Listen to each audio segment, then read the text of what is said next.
We are still in the warning use case. Press the Enter button to get into the measuring menu. There are 3 options to choose.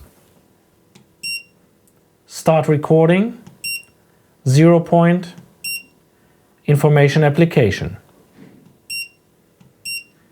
Select Start Recording function. The PM580 confirms your selection with an acoustic signal and switches back to the measuring operation.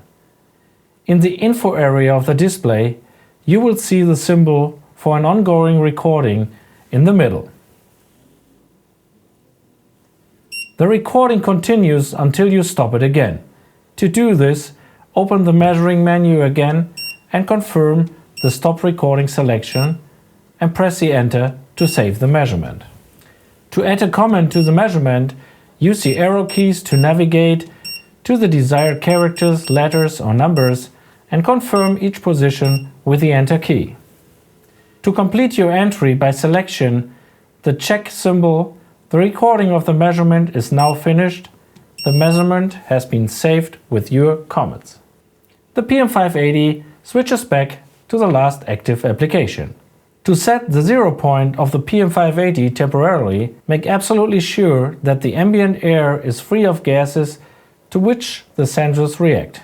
Enter the measuring menu, select 0 point. The PM580 confirms the selection with a tone and switches back to the last active application.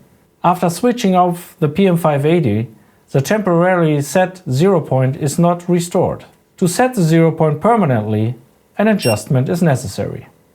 To get information about the set alarm's threshold in the active application, switch back to the measuring menu. Select the menu item Information Application and you will now see all gas types of the PM580 with their respective measuring ranges and alarm thresholds. The PM580 then switches back to measuring mode.